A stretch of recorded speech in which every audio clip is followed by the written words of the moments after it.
Groceries cost more, paychecks disappear faster, and even nations like the United States, China, and Russia are struggling with debt so high they threaten the global flow of money itself.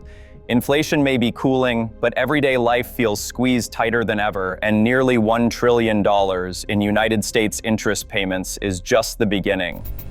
Why does cash feel so scarce, and what happens if the world truly runs out? Global prices remain stubbornly high. Headline inflation sits at 3.4%, and in some regions, food costs are climbing even faster, up to 5.1%. For families, that means less money left at the end of each month, even as paychecks stay flat. In places that rely on money sent home from relatives abroad, remittances have dropped by 5.5%, shrinking lifelines for millions.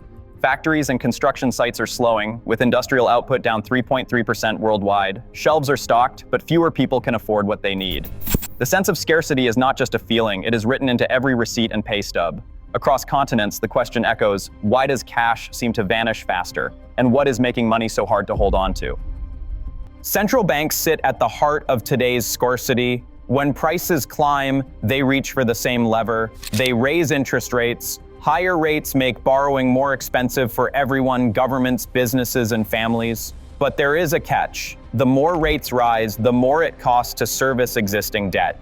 After years of easy money and quantitative easing, central bank balance sheets are now swollen with bonds.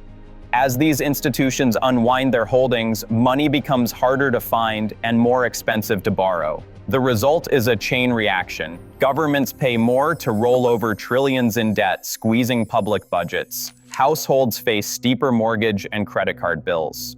In the early 1980s, Paul Volcker's Federal Reserve pushed rates to 20% to crush inflation, but at the cost of a deep recession. Today's central bankers walk a tightrope, trying to tame prices without tipping economies into crisis.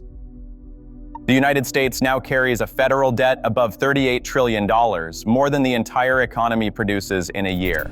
Servicing that debt is consuming nearly $1 trillion annually, about 18% of all federal revenue. As interest payments climb, less money is left for everything else: infrastructure, research, even emergency relief. This crowding out effect is not just a budget issue, it shapes real lives. When the statutory debt ceiling looms, the Treasury deploys extraordinary measures, shuffling funds between accounts, suspending investments, to buy a few months of breathing room. But each round of brinkmanship in Congress rattles markets, sending borrowing costs even higher. In the words of Federal Reserve Vice Chair Lael Brainard, fiscal headroom is narrowing, and the window for action is closing. The result is a fragile balance, where politics magnify the financial strain, and every dollar borrowed has to fight for its place. China's financial picture is clouded by debts that rarely make headlines. Local governments, barred from direct borrowing, have turned to off-budget vehicles known as local government financing vehicles, or LGFVs, quietly amassing between 60 and 87 trillion yuan in hidden obligations. When land sales collapsed after the property market downturn, these debts became harder to pay. The shockwaves were felt nationwide in 2021 as Evergrande, once the world's most valuable property developer, defaulted on nearly $300 billion in liabilities, leaving over 1 million unfinished homes and rippling through banks and local economies. In response, Beijing resisted sweeping bailouts, instead directing targeted credit and special purpose bonds. 3.686 trillion yuan issued in the first 9 months of 2025 alone.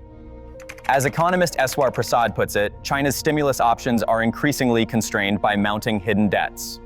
For local officials and the central bank, every new loan comes with tighter scrutiny, and the margin for error keeps shrinking.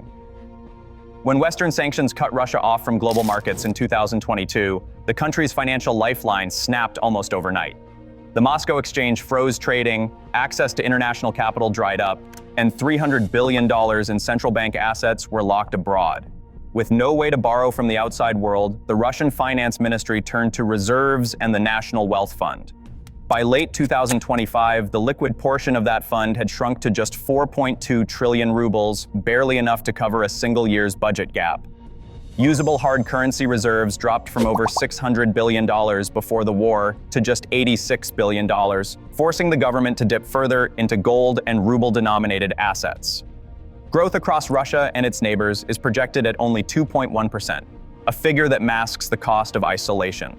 As economist Anders Aslund put it, sanctions have turned Russia's reserves into a last resort, not a solution. Without access to global markets, every ruble spent is a bet against time.